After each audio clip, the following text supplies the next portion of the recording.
welcome to IIT Chemistry Shiksha by Rashmi ma'am. Today we will discuss a very important topic that is basicity of amines. तो देखते हैं, देखो यहीं से शुरू करते हैं. अमीन्स क्या होते हैं?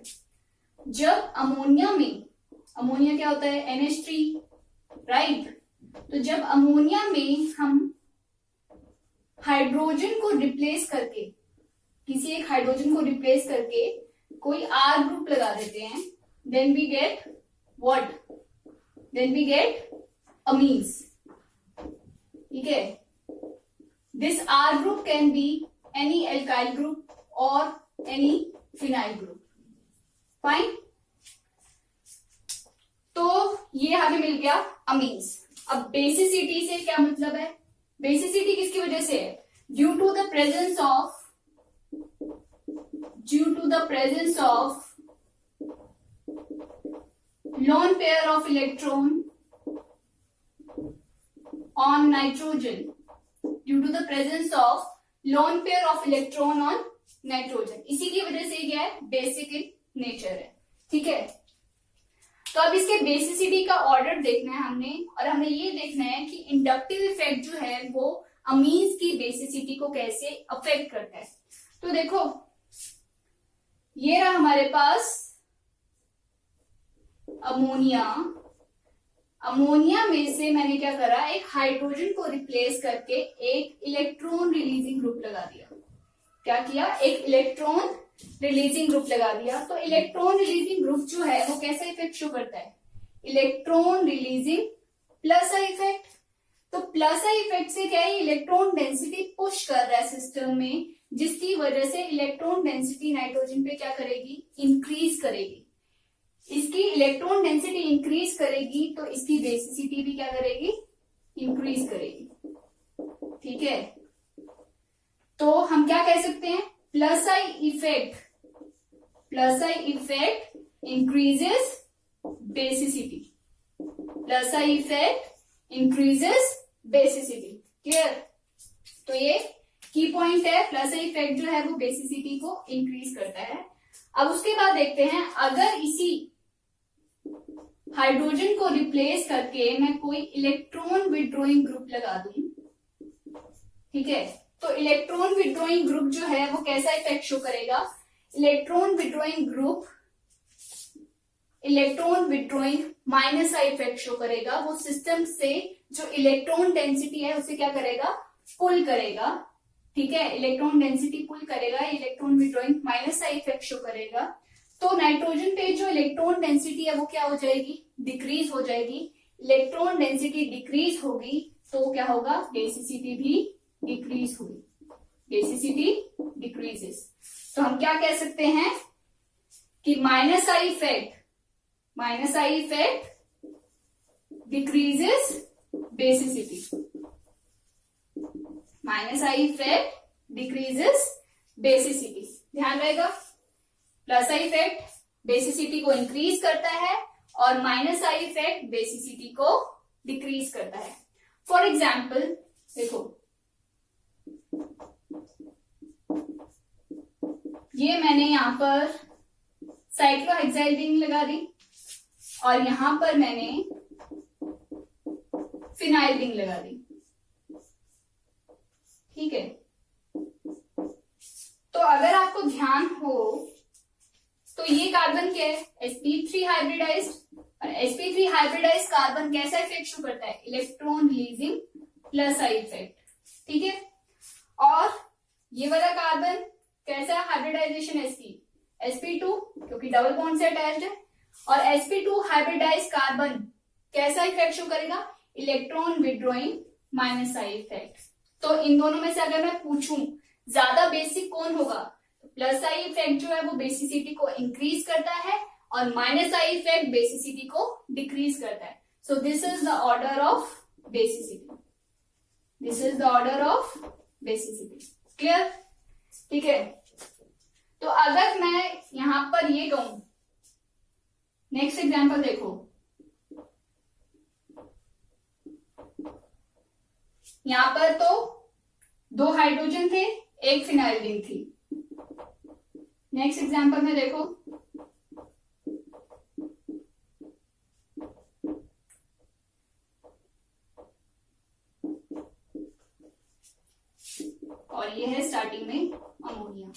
ठीक है। तो यहाँ पर आपको बेसिसिटी का ऑर्डर बताना है।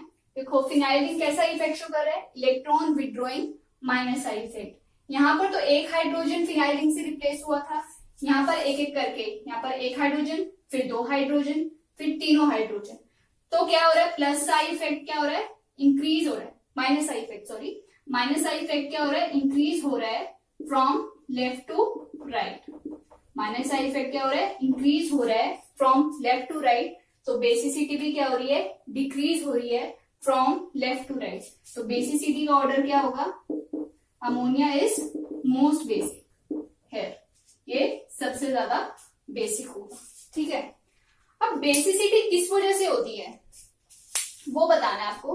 देखो यहां पर मैं आपको एक और चीज समझाने जा रही हूं। अगर आपको ब्रोंस्टेड बेस क्या होता है, ब्रोंस्टेड बेस क्या होता है, any molecule which can accept a proton is known as Bronsted base. तो अमोनिया भी क्या है, ब्रोंस्टेड बेस की तरह काम कर सकता है। ठीक है, ये क्या है, प्रोटोन एक्सेप्ट करेगा और ये ब्रोंस्टेड बेस की तरह काम करेगा। ठीक है, तो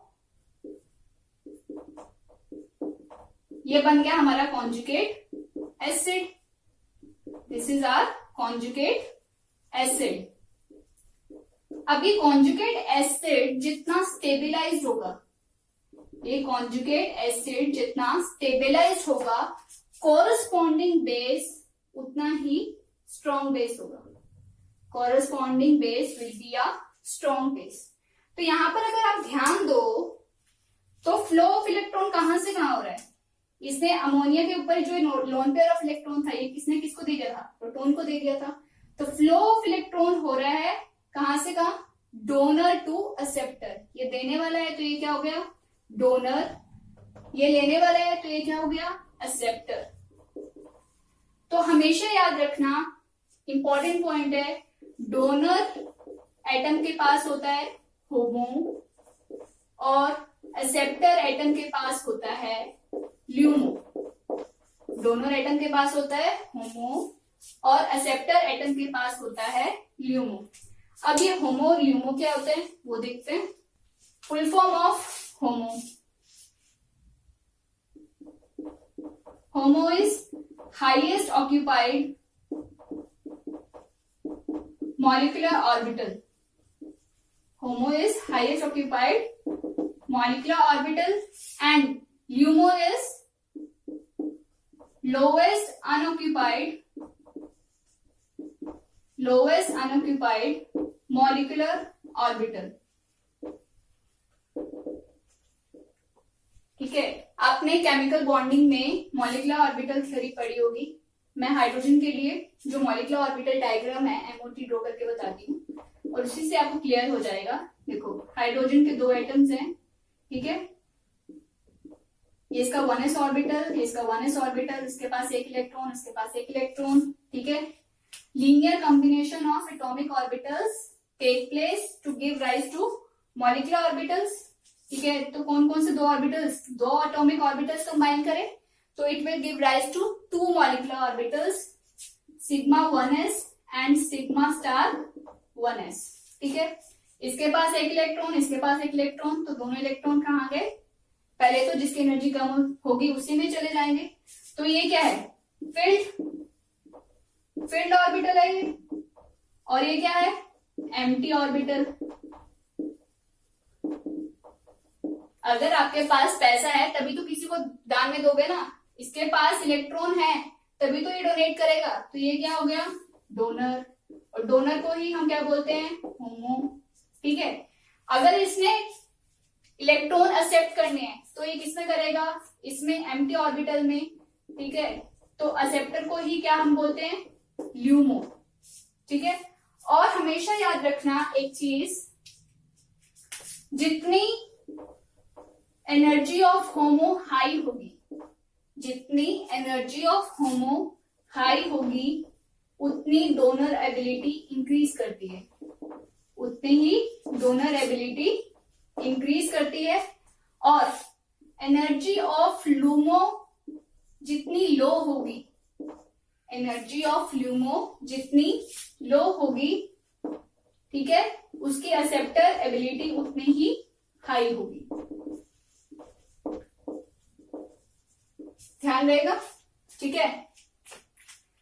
तो जो डोनर और एक्सेप्टर है वो यहां पर बना रही हूं, कितने टाइप के होते हैं, डोनर, सिग्मा, पाई, नॉन बॉन्डिंग, ठीक है, सिग्मा, पाई, नॉन बॉन्डिंग।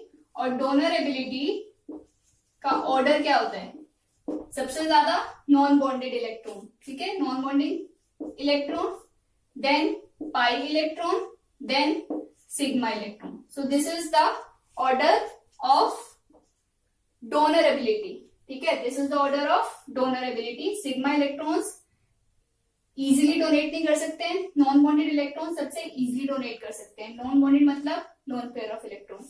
तो जितनी ज्यादा होमो की एनर्जी हाई होगी उतनी ही ज्यादा बेसिसिटी हाई होगी। अब इसी को देखो, यहां पर मैंने हाइड्रोजन हटा के अमोनिया में से एक इलेक्ट्रॉन रिलीजिंग ग्रुप लगाया।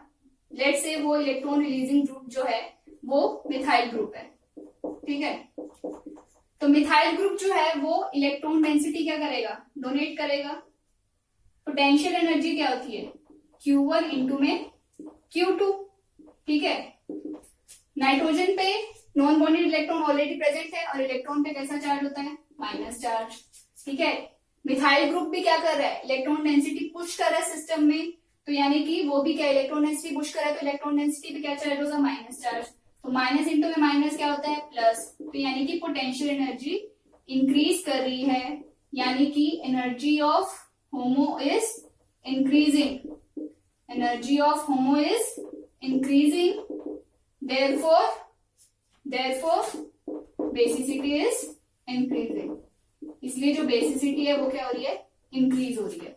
तो इलेक्ट्रॉन रिलीजिंग ग्रुप की वजह से जो बेसिसिटी इंक्रीज होती है वो किस वजह से होती है, due to the increase in the energy of होमो।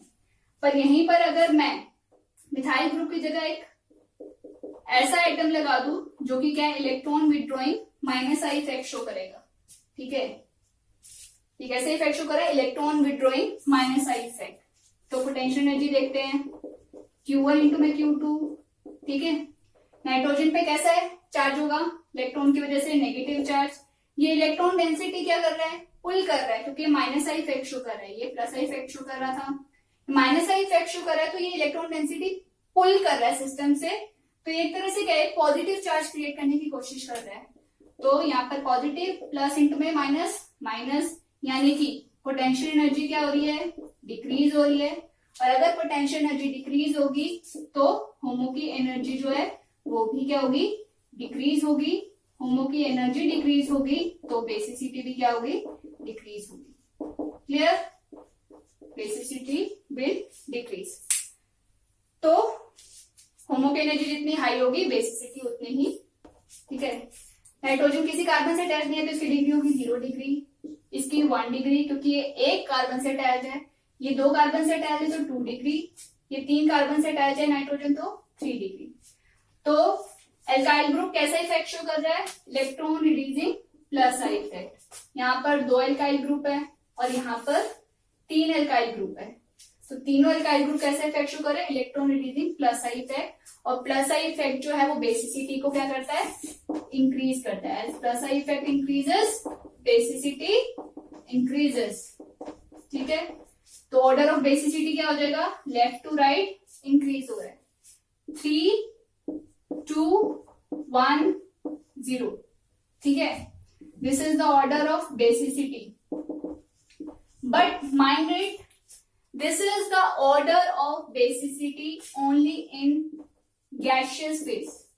ये क्या है, ऑर्डर ऑफ बेसिसिटी है ओनली इन गैसियस फेज, ठीक है। सॉल्यूशन फेज में ये ऑर्डर नहीं रहता है। सॉल्यूशन फेज में 2 केस होते हैं, ठीक है। सॉल्यूशन फेज यानी कि हमने कोई सॉल्वेंट में देखना है इसका ऑर्डर, तो वो सॉल्वेंट हमें पता है 2 टाइप के हो सकते हैं। First it can be non polar solvent और second it can be a polar solvent, ठीक है। तो नॉन पोलर सॉल्वेंट के केस में ऑर्डर सेम रहेगा, वहां पर सिर्फ इंडक्टिव इफेक्ट ऑपरेट करेगा, ठीक है। ओनली इंडक्टिव इफेक्ट ऑपरेट्स, तो वहां पर जो ऑर्डर है वो सेम ही रहेगा 3, 2, 1, 0। क्लियर। पोलर सॉल्वेंट के केस में जो ऑर्डर है वो 3 फैक्टर से डिसाइडेड होता है। First is inductive effect, second is solvation effect, ठीक है, और लास्ट में होता है स्टेरिक इफेक्ट, ठीक है। Inductive effect plus I effect से डिसाइडेड होता है, फिर सॉल्वेशन इफेक्ट, स्टेरिक इफेक्ट, इन तीनों के इफेक्ट का कंबाइंड ऑर्डर आता है एक, ठीक है। वो हमने देखा कि क्या ऑर्डर आता है।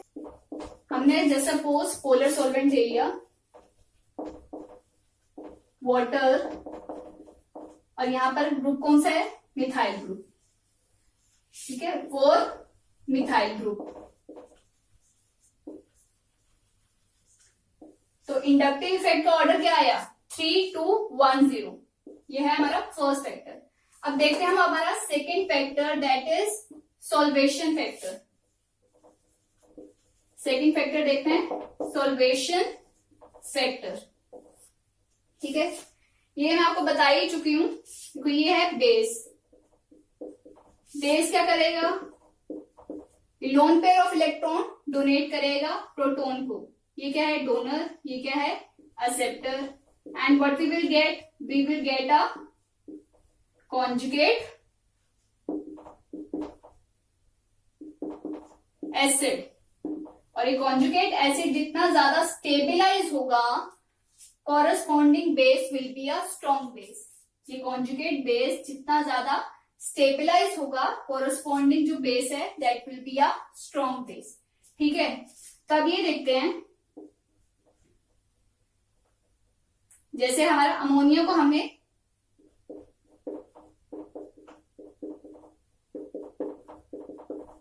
ने अपना लोन पेयर ऑफ इलेक्ट्रॉन दिया प्रोटॉन को, ठीक है। तो व्हाट वी विल गेट,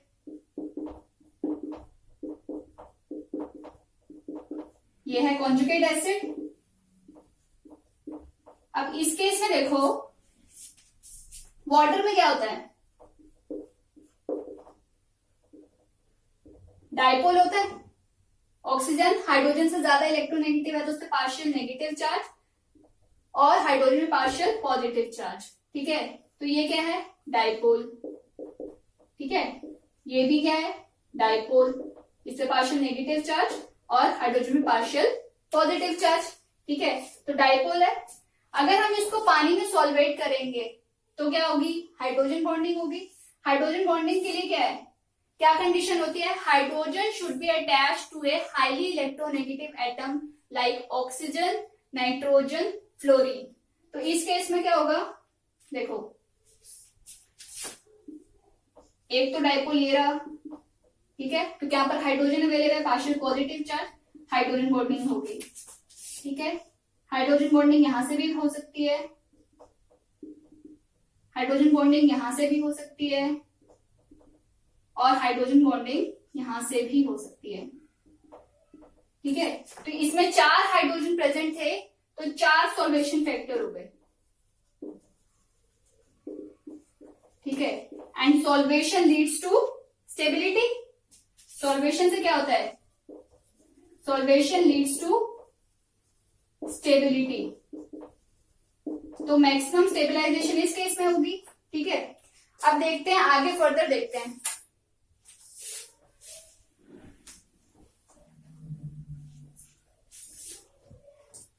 अगर यहां पर एक एल्काइल ग्रुप लग गया,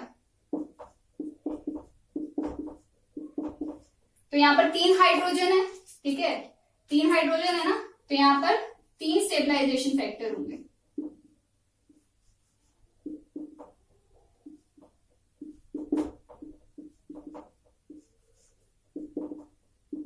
ठीक है। तो यहां पर क्या है, 3 हाइड्रोजन थे तो 3 सॉल्वेशन फैक्टर। ये किसके केस में था, 1 डिग्री के केस में। अब 2 डिग्री के केस में क्या होगा, 2 डिग्री के केस में दो हाइड्रोजन प्रेजेंट होंगे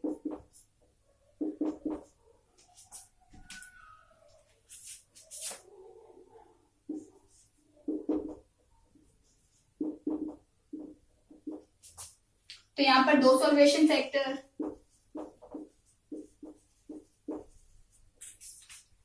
और लास्ट 3 डिग्री के केस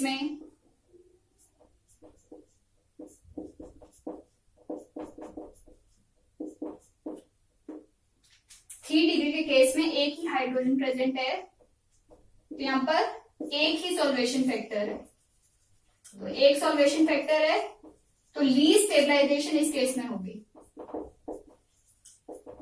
तो अगर हम कॉन्जुगेट एसिड की स्टेबलाइजेशन का ऑर्डर देखें तो सबसे ज्यादा क्या है, 0 डिग्री स्टेबलाइज हुआ है, ठीक है, उसके बाद 1 डिग्री, उसके बाद 2 डिग्री, उसके बाद 3 डिग्री। कॉन्जुगेट एसिड जितना ज्यादा स्टेबलाइज होता है उसका कॉरेस्पॉन्डिंग बेस उतना ही ज्यादा स्ट्रॉन्ग बेस होता है। तो यानी कि order of basicity on the basis of solvation factor क्या आया, 0, 1, 2 एंड 3। 0, 1, 2, 3। इंडक्टिव इफेक्ट के बेसिस पे क्या आया था, 3, 2, 1, 0। अब लास्ट देखना है स्टेरिक फैक्टर। अगर बल्कि ग्रुप लग जाएगा तो स्टेरिक हिंड्रेंस होगी। अब ये देखो 3 डिग्री के केस में ये कॉन्जुगेट एसिड है,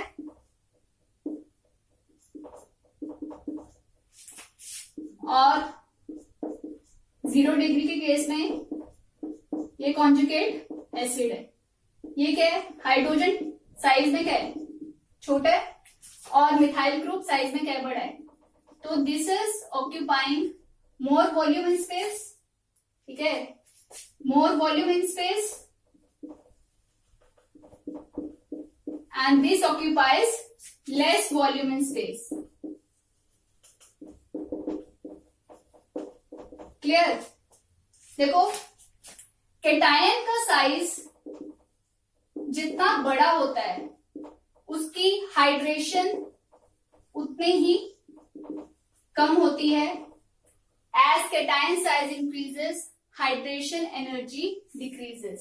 ठीक है, यहाँ पर कैटायन का साइज बड़ा है, इस केस में हाइड्रेशन मिनिमम हुई होगी, स्टेबलाइजेशन भी मिनिमम हुई होगी।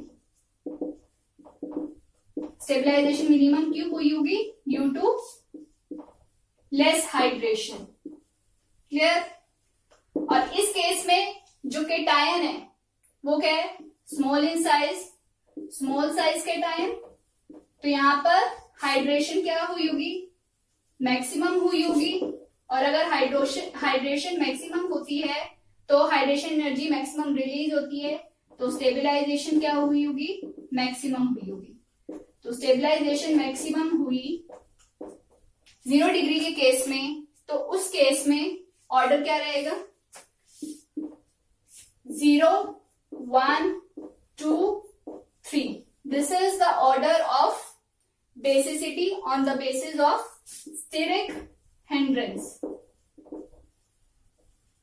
ठीक है, तो अब अगर हम ओवरऑल बात करें तो इंडक्टिव इफेक्ट के बेसिस पे, इंडक्टिव इफेक्ट के बेसिस पे क्या ऑर्डर आया था, 3, 2, 1, 0। सॉल्वेशन इफेक्ट के बेसिस पे क्या ऑर्डर आया था, 0, 1, 2, 3। ठीक है, और स्टेरिक हिंड्रेंस के इफेक्ट पे क्या ऑर्डर आया था, 0, 1, 2, 3। तो इसके कंबाइंड इफेक्ट से बेसिसिटी का ऑर्डर आता है सॉल्यूशन फेज में, that is in the case of polar solvent, और वो क्या आता है, 2, 1, 3, 0। क्या आता है, 2, 1, 3, 0। This is the order of basicity in case of polar solvent. ठीक है, और अगर ये यहां पर हमने क्या लिया था, मिथाइल ग्रुप लिया था, अगर हम मिथाइल ग्रुप की जगह इथाइल ग्रुप ले लें तो क्या होगा, अगर मिथाइल ग्रुप की जगह इथाइल ग्रुप ले लें तो ऑर्डर क्या होगा, जो कि यहां पर मैं लिख देती हूं,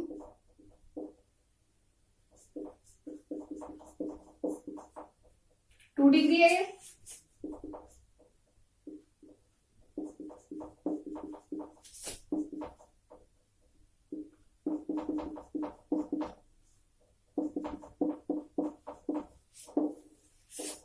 for methyl group.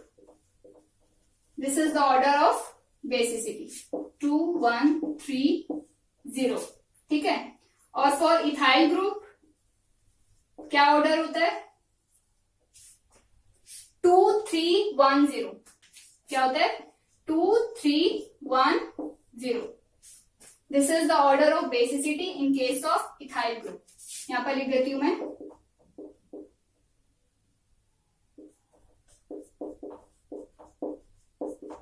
2 3 1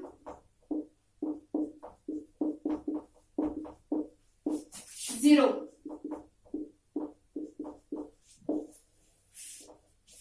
ठीक है। In gaseous phase,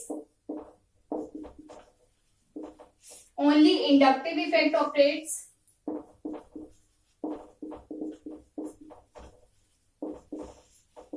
तो वहां पर बेसिसिटी का ऑर्डर क्या था, 3 2 1 0, ठीक है, बेसिसिटी ऑर्डर।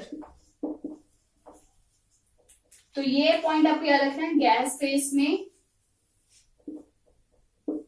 3 2 1 0 और सॉल्यूशन फेज में पोलर सॉल्वेंट के केस में और मिथाइल ग्रुप के केस में ऑर्डर क्या होता है, 2 1 3 0, ठीक है, मिथाइल ग्रुप के लिए। थर्ड, अगर मिथाइल ग्रुप की जगह इथाइल ग्रुप हो और पोलर सॉल्वेंट हो तो ऑर्डर क्या होता है, 2 3 1 0। और अगर लास्ट नॉन पोलर सॉल्वेंट हो तो, अगर नॉन पोलर सॉल्वेंट हो तो तब ऑर्डर क्या रहता है, 3 2 1 0। तो ये कोड वर्ड्स एक तरह से लर्न कर लो। गैसियस फेज में 3 2 1 0, ठीक है। सॉल्यूशन फेज में नॉन पोलर सॉल्वेंट हो तो भी 3 2 1 0। और सॉल्यूशन फेज में मिथाइल ग्रुप हो और पोलर सॉल्वेंट हो तो क्या होगा ऑर्डर, 2 1 3 0। और सॉल्यूशन फेज में मिथाइल ग्रुप की जगह अगर इथाइल ग्रुप हो तो ऑर्डर क्या होगा, 2 3 1 0। So this was the order of basicity of amines. Clear?